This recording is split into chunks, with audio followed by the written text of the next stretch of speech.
আমি ঘুমাই গেছি। এই মাস্টারটা কুর্সি পরে ওই ছেড়ি ওনা মনে হালাইতে হুমড়ি দৌড়। হ্যাঁ দৌড় দিছে আর তোমরা কিছু না কয় মা তোমার আটকা আমার খুন করছে। মোবাইলে পরিচয়, ভালোবেসে বিয়ে করেন কাউসার হালদার ও ফারজানা বেগম। পারিবারিক কলহের জেরে সেই স্ত্রী এবার স্বামীর গোপনাঙ্গ কেটে দিয়েছেন। বৃহস্পতিবার পটুয়াখালীর দশমিনায় রংগোলাপি ইউনিয়নের দক্ষিণ জৈতে গ্রামের হালদার বাড়িতে ঘটে এমন ঘটনা। ঘটনা হয়েছিল বিয়ে হয়েছে আজকে থেকে 9 মাস আগে। হ্যাঁ ও এতদিন থেকে আমার কাছে ছিল যত কোন কোভিড খরচ ফান্ডিং সবকিছুই আমি দিচ্ছি। ও আমার রমজান মাসে গেছিল ছিল সবকিছুই আমি আইতে চাই নাই, আমার জোর করে ও লই আইছে। ওর লাগে আমার ফুল ফোন যত কিছু আছে ঘরের জিনিস জানে সবকিছু গেছে। এখন আইনাও অনেক টর্চার করে, অনেকভাবে হুমকি দেয় মারার। ওর বাবা ও ঘরে মারধর করে অনেক কিছু ইয়া করে। ও অন্য মেলায় কথা বলে, ইয়া চিঠি লেখে আমার দেখায় ইয়া করে। তুমি কাম করছো? ও আমার রাখবো না, ও আমার ছাই না, ও আমার কাছে ছাই নিস। ও আমার কইছে যে তোরা আমি ডিভোর্স দিই, তুই শুধু এখান থেকে বাড়াইছে। আমি যাবো না, তারপরও যাওয়ার লাগা তাই কামটা ডিলিট করছে তো কোনা খালি। এই কামটা করা কি ঠিক হইছে আপনার? হ্যাঁ ঠিক হইছে কিনা জানেন না। সূত্র বলছে, উপজেলার রনগোলাপি ইউনিয়নের দক্ষিণ জৈতে গ্রামের হালদার বাড়িতে কামাল হালদারের মেজ ছেলে কাউসার হালদারের সঙ্গে স্ত্রী ফারজানা বেগমের পারিবারিক কলহ চলছিল।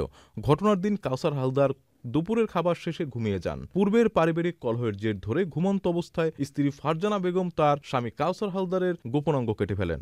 পরে তার ডাক চিৎকারে এলাকা এবং বাড়ির লোকজন গিয়ে গুরুতর অবস্থায় তাকে উদ্ধার করে উপজেলা স্বাস্থ্য কমপ্লেক্সে ভর্তি করা হয়। বান্ডেল থাকলে প্রতি সেনমানিতে টাকা বাঁচবে। বিকাশ সেনমানি বান্ডেল কিনে জিতুন প্রতি লেনদেনে।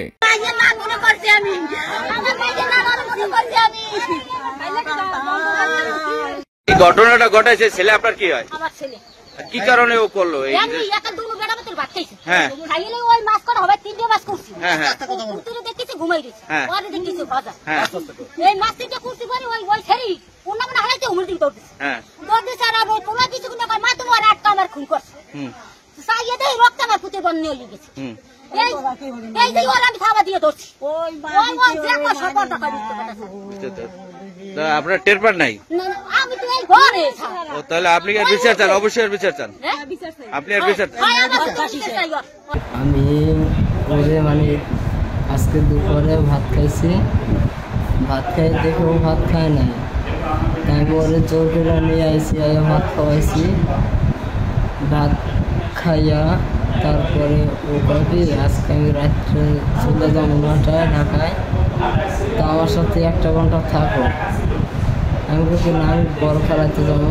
বলতেছি না, আজকে একটা দিন থাকো আমার সাথে, আমি চলে যাবো রাত্রে 8টা। তা আমি ঘুমাই গেছি। যখন দেখি আমার ওই জায়গাটা শব্দ শুনছি, যাই দেখে আমার চোখ বাঁধা, আমার চোখ বাঁধা দিয়েছে, ঘুমের কথা আমার। তারপরে আমি চোখ বাঁধার অবস্থা, ওই অবস্থায় চোখ খুলে আমি দৌড় দিছি। দৌড় দেওয়ার পরে তারপরে আমি ওই জায়গায় ধইরা তারপরে আমি দৌড় দিছি। দৌড় দিয়া তারপরে ও দেখি মানে নিচের দিকে দৌড়িয়ে আছে। হ্যাঁ তারপর আমি আর কিছু বলতে পারিনি।